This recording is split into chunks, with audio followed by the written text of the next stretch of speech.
कौनैन का मुख्तार खुदा तुमको बनाया,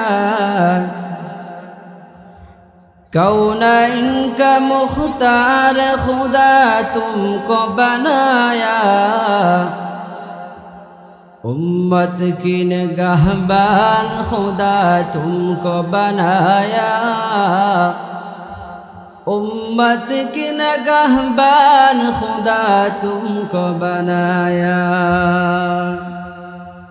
या रब मेरे आँखों में समा जाए मदीना, या रब मेरे आँखों में समा जाए मदीना। मुद्दत से मेरा दिल में तमन्ना है मदीना,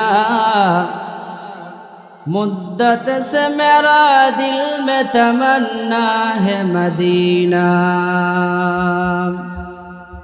तलवार बकत हो के नकल मैदान आसीर, तलवार बकत हो के नकल मैदान आसीर। दुश्मन की मुकाबिल तो लगा नारे तकबीर, दुश्मन की मुकाबिल तो लगा नारे तकबीर। अल्लाह ताला डाक दे बोले बंदा, তোমরা যারা নফসের দুকায় পড়ে অন্যায় করেছো, পাপাচার করেছো, গুনাহ করেছো, লা তাকনাতু মির রাহমাতিল্লাহ, তোমরা আমার রহমত থেকে নৈরাশ হয়ো না রে বান্দা। ইন্নাল্লাহা ইয়াগফিরুয যুনুবা জামিআ, আমি আল্লাহ তোমাদের জিন্দগির সমস্ত গুনাহগুলি মাফ করে দিব রে বান্দা। ইন্নাহু হুয়াল গফুরুর রহিম, আমি আল্লাহ অতি দয়াশীল, অতি ক্ষমাশীল। আমার যেই বান্দা এবং বান্দি নফসের দুকায় পড়ে, শয়তানের দুকায় পড়ে, অন্যায় করে, আমি আল্লাহ এমন দয়াশীল আল্লাহ। আমার বান্দা যখন তাওবা নিয়তে দুইটা হাত আমার দরবারে বাড়িয়ে দেয়, আমি আল্লাহ আমার এই বান্দাকে সাথে সাথে আমি আল্লাহ মাফ করে দিই। সুবহানাল্লাহ।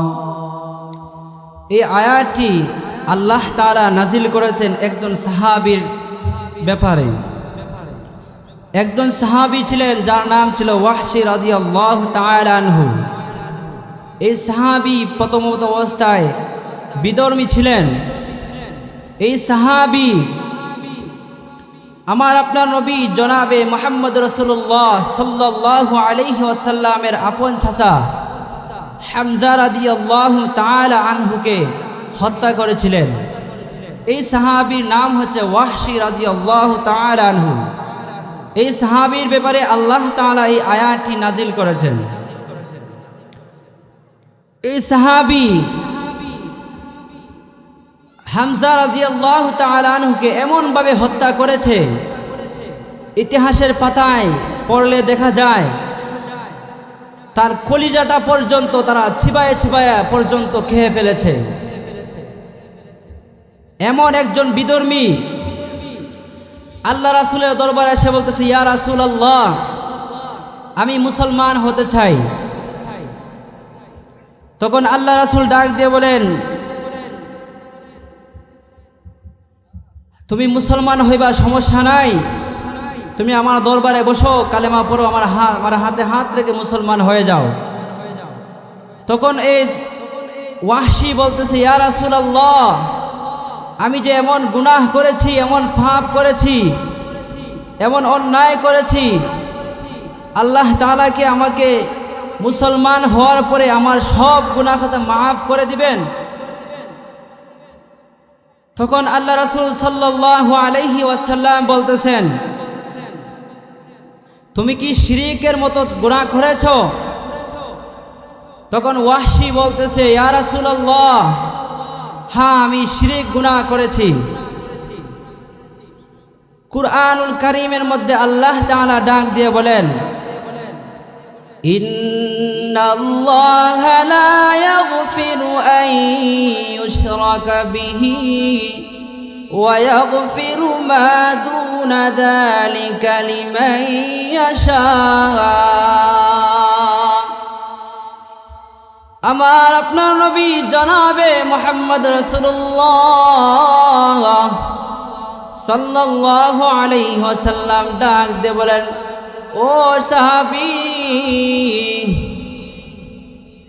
তুমি যদি শিরক গুনাহ করে থাকো তাহলে শিরক তো আমার আল্লাহ মাফ করবেন না, তবে তোমাকে আমার আল্লাহর যদি পছন্দ হয় তবে তোমাকে মাফ করতে পারেন।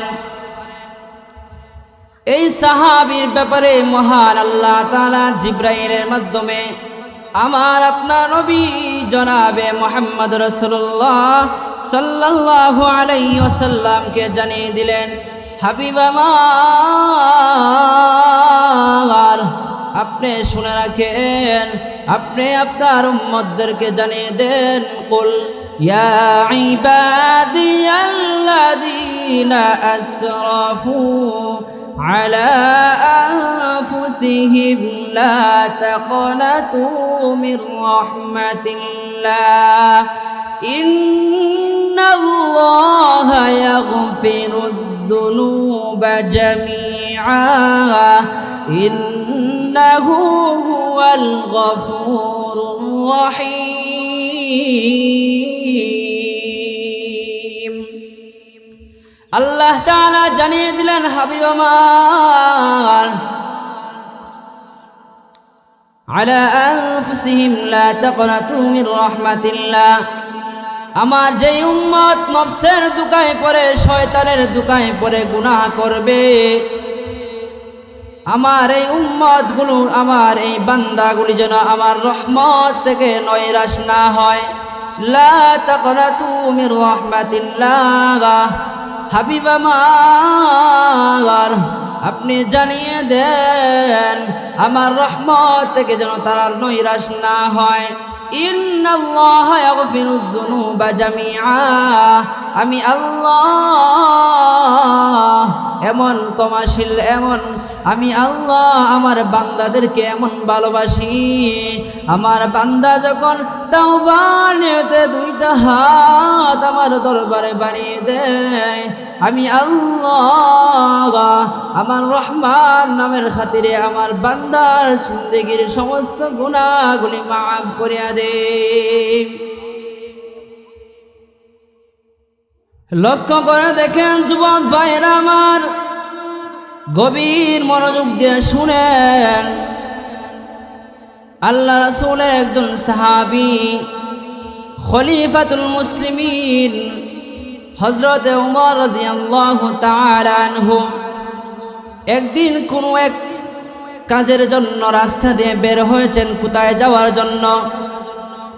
ইতিমধ্যে রাস্তার পাশে তাকিয়ে দেখেন একজন যুবক ছেলে কান্না করতেছে রাস্তায় বসে বসে, এমন ভাবে কান্না করতেছে।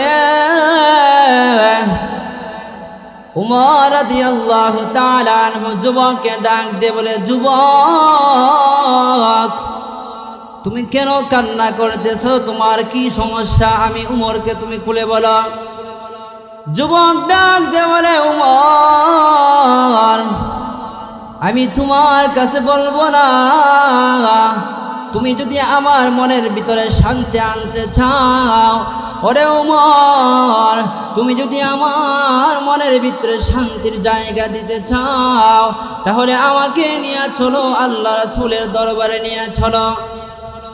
উমর রাদিয়াল্লাহু তাআলা আনহু এই যুবককে নিয়ে আল্লাহ রাসূলের দরবারে চলে গেলেন। গিয়া বলেন, ইয়া রাসূলুল্লাহ, ইয়া হাবিবাল্লাহ, ওগো আল্লাহর নবী, আমি রাস্তা দিয়ে আসার সময় আমি তাকিয়ে দেখি এই যুবকটা এমন ভাবে কান্না করতেছে। আমি যুবককে জিজ্ঞাসা করলাম, যুবক তুমি কেন কান্না করতেছ? যুবক ডাকতে বলে, না না ওমর, আমি তোমার কাছে বলবো না। তুমি যদি আমার মনের ভিতরে শান্তির জায়গা দিতে চাও তাহলে আমাকে আল্লাহ রাসূলের দরবারে নিয়ে চলো। আল্লাহ নবী ডাকতে বলেন, যুবক তুমি কেন এমন ভাবে চোখের পানি পালিয়ে কান্না করতেছ? ওরে যুবক, বলো বলো তোমার কি সমস্যা, আমার কাছে খুলে বলো। আমার আপনার নবী জনাবে মুহাম্মদুর রাসূলুল্লাহ সাল্লাল্লাহু আলাইহি ওয়াসাল্লাম যুবককে ডাক দিয়ে বলেন, ওরে যুবক, তোমার এমন ভাবে কান্না করার কারণ কি তুমি বলো? তুমি কি এমন পাপ করেছ? তুমি কি এমন পাপ করেছো যে পাপের কারণে আল্লাহ তোমাকে ক্ষমা করবেন না? বলো, আমার কাছে বলো। তোমার পাপের সীমা কি আল্লাহর রহমতের চাইতে বড়? যুবক ডাক দিয়ে বলে, ইয়া রাসূলুল্লাহ, ওগো নবীজি, হ্যাঁ আমার পাপ আল্লাহর রহমতের চাইতে বড়। আল্লাহ নবী ডাক দিয়ে বলে, যুবক তোমার পাপ কি আল্লাহর আরশের চাইতে বড়? যুবক ডাক দিয়ে বলে, গো নবী, হ্যাঁ আমার পাপ আল্লাহর আরশের চাইতে বড়। তারপরে ডাকতে বলেন, যুবক তাহলে তুমি কি পাপ করেছো আমার কাছে খুলে বলো। যুবক ডাকতে বলে, ইয়া রাসূলুল্লাহ, ইয়া হাবিবাল্লাহ, ওগো আল্লাহর নবী, আমি এমন একটা লোক, আমার একটা পেশা আছে। আল্লাহ রাসূল বলেন, কি তোমার পেশা? যুবক ডাকতে বলে, ইয়া রাসূলুল্লাহ,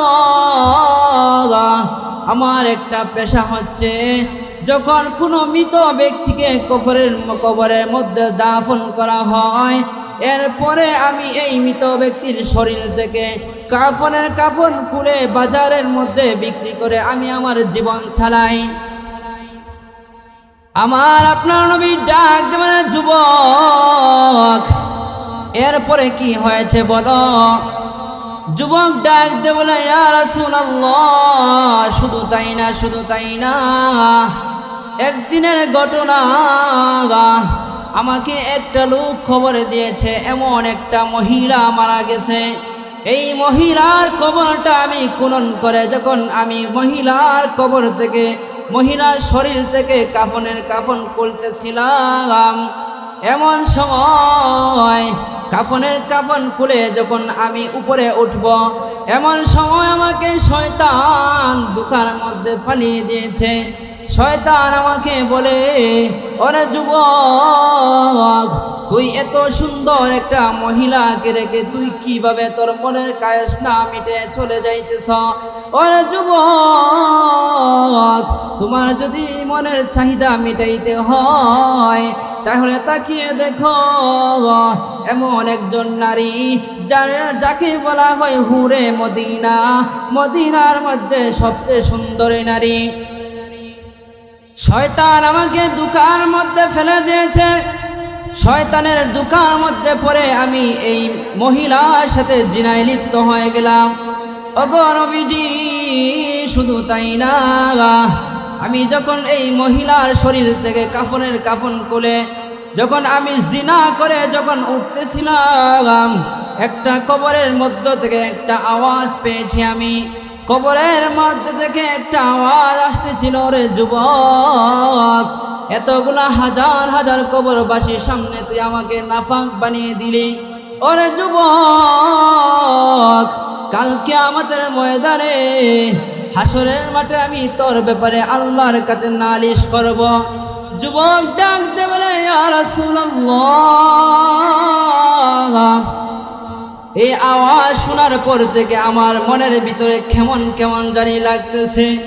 আমার মনটা একটা নড়া দিয়ে দিয়েছে গো নবী, এই কারণে আমি কাঁদতেছি, আমাকে আল্লাহ মাফ করবেন কিনা। জনাবে মুহাম্মদ রাসূলুল্লাহ ডাক দে বলে, যুবক, তুমি এমন অন্যায় করেছো, এমন পাপ করেছো, তোমাকে আল্লাহ মাফ করবে না, তুমি আমার দরবার থেকে চলে যাও। এই যুবক নবীজির দরবার থেকে চলে গিয়ে এমন একটা পাহাড়ের মধ্যে উঠে বিবি বাচ্চা খাওয়া দাওয়া সব বন্ধ করে দিয়ে একটানা 40 দিন পর্যন্ত এই পাহাড়ের মধ্যে সেজদারত অবস্থায় কান্না করতেছে।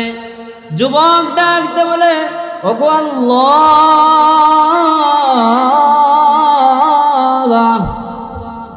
আপনি না গফফার, আপনি আমাকে মাফ করে দেন আল্লাহ। ওগো আল্লাহ, আর সামনের জিন্দগিতে আর কোনো পাপ করব না, আর কোনো গুনাহ করব না। এইভাবে কান্না করতেছে আর চোখের পানি পালাইতেছে। একদিনের ঘটনা, মহান আল্লাহ তাআলা জিব্রাইলকে নবীজির কাছে পাঠিয়ে দিলেন, যাও জিব্রাইল যাও, নবীজিকে জানিয়ে দাও একজন যুবক আপনার দরবারে এসেছিল, আপনি নাকি যুবকটাকে তাড়িয়ে দিয়েছেন। জিব্রাইল ডাকতে বলে, ইয়া রাসূলুল্লাহ, ইয়া হাবিবাল্লাহ, আপনি যে যুবকটাকে আপনার দরবার থেকে তাড়িয়ে দিলেন, এই যুবকটাকে মহান আল্লাহ এই যুবকের তওবাটাকে এমন ভাবে কবুল করেছেন। আল্লাহ তাআলা এই যুবকের তওবা, যুবকের কান্না এমন ভাবে কবুল করেছেন। ওগো নবীজি, আমাকে মহান আল্লাহ আপনার দরবারে পাঠিয়ে দিয়েছেন, যুবকের জিন্দগির সমস্ত গুনাহ খাতা মহান আল্লাহ ক্ষমা করে দিয়েছেন। সুবহানাল্লাহ। আল্লাহ রাসূল ডাকতে বলেন, ও আমার সাহাবী,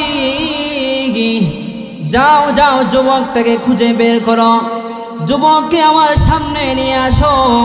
যুবককে আল্লাহ রাসূলের সামনে আসার পর, ইয়া রাসূলুল্লাহ, ইয়া হাবিবাল্লাহ, ওগো নবীজি, আপনি নাকি আমাকে খুঁজতেছিলেন।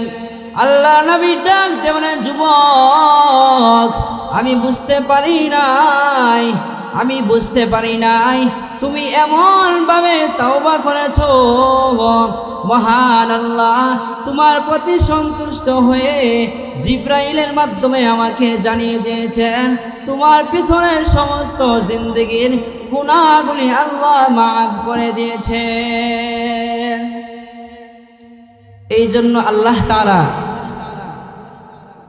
আমার আপনার নবীকে জানিয়ে দিলেন, হে নবী, আপনি আপনার উম্মতদেরকে জানিয়ে দেন, কুল ইয়া ইবাদিয়াল্লাযীনা আসরাফু, যারা নফসের দুকায় পড়ে অন্যায় করেছে, জুলুম করেছে, লা তাকনাতু মির রাহমাতিল্লাহ, তারা যেন আমার রহমত থেকে নৈরাশ না হয়।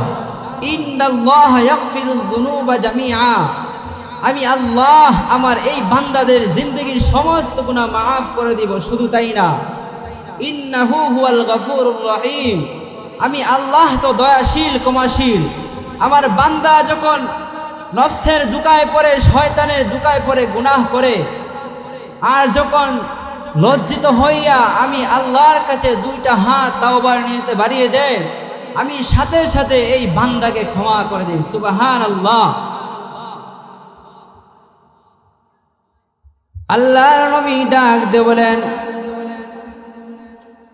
ওরে যুবক, তুমি আমার একজন প্রিয় সাহাবী। আজকের পর থেকে আল্লাহর নবী হাদিসের মধ্যে জানিয়ে দেন, আত্তাইবু মিনাজ যামবি কামাল্লা যামবা লাহু, কোনো বান্দা যখন গুনাহ করে আর যখন এই গুনাহগার বান্দাকে আল্লাহ ক্ষমা করে দেন, তারপরে সেই ব্যক্তিটা এমনভাবে নিষ্পাপ হয়ে যায়, মনে হয় যেন তার জীবনে আর কোনো গুনাহ নাই। অন্য হাদিসের মধ্যে আল্লাহ রাসূল ডাক দিয়ে বলেন, আমি যখন আমার কোনো গুনাহগার বান্দাকে ক্ষমা করে দেই, এই বান্দা এমনভাবে নিষ্পাপ মাসুম হয়ে যায়, মনে হয় যেন সে তার মায়ের পেট থেকে মাত্র প্রবেশ করেছে। মুসলমান বন্ধুগণ, আমরা যত গুনাহ করি, আল্লাহ তাআলা বলেছেন আল্লাহ তাআলার রহমতের নৈরাশ থেকে আমরা যেন রহমত থেকে নৈরাশ না হই। কারণ আল্লাহ তাআলা বান্দার উসিলা তালাশ করেন, মাধ্যম তালাশ করেন, বান্দাকে কিভাবে ক্ষমা করে দেওয়া যায়, কিভাবে মাফ করে দেওয়া যায়। এই জন্য যুবক ভাইরা আমার, যখন এই শয়তানের দোকায় পড়ে, নফসের দোকায় পড়ে অন্যায় করে ফেলবো, সাথে সাথে আল্লাহর কাছে তওবা করে ফেলবো। মহান মালিক আপনাকে আমাকে একেবারে ছোট মাসুম বাচ্চার মতো বানিয়ে দিবেন। আল্লাহ রাসূল বলেছেন, আত্তাইবু মিনাদ যামবি কামাল্লা যামবালা। এমন ভাবে আমি আমার বান্দাকে ক্ষমা করে দেই যেন সে জিন্দেগিতে আর তার জীবনে কোনো গুনাহ নাই। যাই হোক, সম্মানিত হাজিরিন, সময় অতি সংক্ষিপ্ত, এই জন্য বেশি কথা বলতে পারি নাই।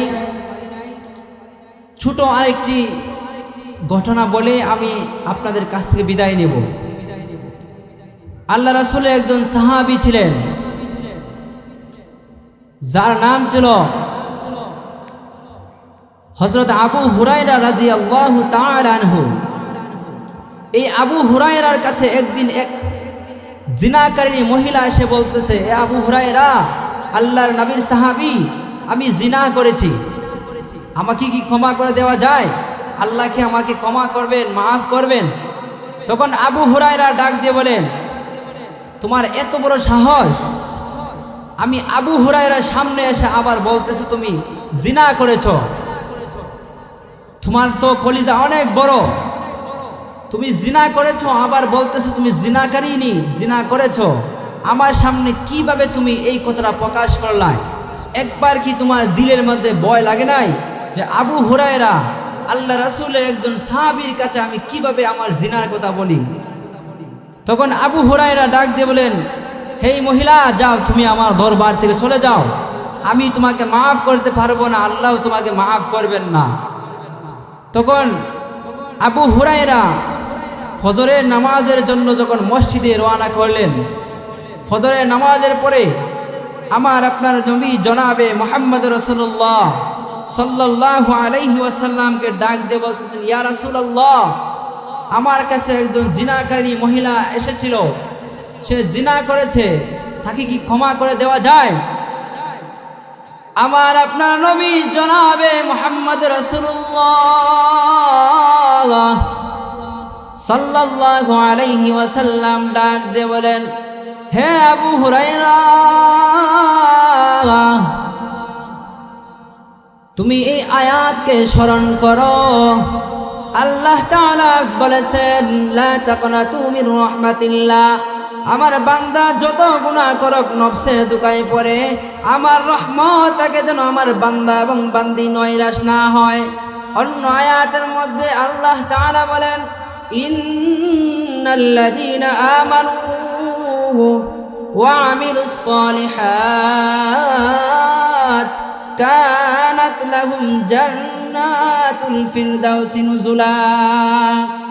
আমার কোন বান্দা এবং বান্দি যখন ঈমান আনবে, ঈমান আনার পরে দুইটা গুণ আমার বান্দা এবং বান্দির ভিতরে যদি তাকে আবু হুরায়রা শোনো, এক নাম্বার গুণ হলো যদি ঈমানদার হয়, এবং দুই নাম্বার গুণ যদি তার ভিতরে থাকে, সে যদি আমলে সালেহ করে, নেক আমল করে, নেককার হয়, তাহলে আমার এই বান্দা, এই উম্মতের জন্য কানাত লাহুম জান্নাতুল ফিরদাউসি নুজুলা, এই উম্মতের জন্য আল্লাহ তাআলা জান্নাত রেডি করে রেখেছেন। যাও যাও আবু হুরায়রা, যাও, এই মহিলাকে খুঁজে বের করো, আর মহিলাকে গিয়ে বলো, মহিলা যদি তাওবার মতো তাওবা করতে পারে, আমার মহান মালিক এই মহিলাকে এমন নিষ্পাপ বানিয়ে দিবেন যেন মনে হয় জিন্দগিতে এই মহিলা আর কোনো গুনাহ করে নাই। আল্লাহর নবীর সাহাবী আবু হুরায়রা মহিলাকে খুঁজতে শুরু করলেন। মহিলার কাছে এসে বললেন, মহিলা, আমি বুঝতে পারি নাই, আমি নবীর কাছে জিজ্ঞাসা করেছিলাম, ওরে মহিলা, তুমি যদি তাওবা করতে পারো, আমার মালিক যদি তোমাকে পছন্দ করে, তাহলে তোমার জিন্দগির সমস্ত গুনাহ মালিক মাফ করে দিবেন রে মহিলা। সাথে সাথে মহিলা তাওবার নিয়তে দুইটা হাত বাড়িয়ে দিয়ে এমন ভাবে আল্লাহকে রাজি খুশি করেছেন, আবু হুরায়রাকে জানিয়ে দিলেন, ওরে আবু হুরায়রা, এই মহিলার জিন্দগির সমস্ত গুনাহ খাতা মাফ করে দিয়েছি। এই মহিলা শোনার পরে জিনাকারিনী মহিলা বলতেছেন, হে আবু হুরায়রা, আজকে যে আমার মনের ভিতরে এমন শান্তি লাগতেছে, জিন্দগিতে আর কোনোদিন এমন শান্তি এমন জায়গা আমার ভিতরে হয় নাই। ওরে আবু হুরায়রা, আমার এক দাসী আছে, আজকের খুশিতে আমি আমার দাসীকে আজাদ করে দিলাম। সুবহানাল্লাহ। আল্লাহ তাআলা যেন আমাদেরকে আল্লাহ তাআলা রহমত থেকে নৈরাশ না করেন। আমরা যতই গুনাহ করি, সাথে সাথে লজ্জিত হইয়া আল্লাহ তাআলার কাছে দুইটা হাত বাড়িয়ে দেব, মালিক, নফসের দুকায় পড়ে, শয়তানের দুকায় পড়ে অন্যায় করেছি, পাপাচার করেছি, মালিক আপনি আমাদেরকে মাফ করে দেন, তাওবা করতেছি, জিন্দগিতে আর গুনাহ করব না। আল্লাহ তাআলা বলেন, আমি সাথে সাথে হাত তুলতে দেরি হয়, আমি আল্লাহ আমার বান্দাকে ক্ষমা করতে দেরি করি না। সুবহানাল্লাহ। সম্মানিত হাজিরিন, যত সময় আলোচনা হয়েছে, আল্লাহ তাআলা যেন সর্বপ্রথম আমাকে বেশি বেশি আমল করা তৌফিক দান করেন, দ্বিতীয়তে আপনাদেরকেও যেন আমল করা তৌফিক দান করেন। নাসরুম মিনাল্লাহি ওয়া ফাতহুন করিব ওয়া বাশশিরিল মুমিনিন।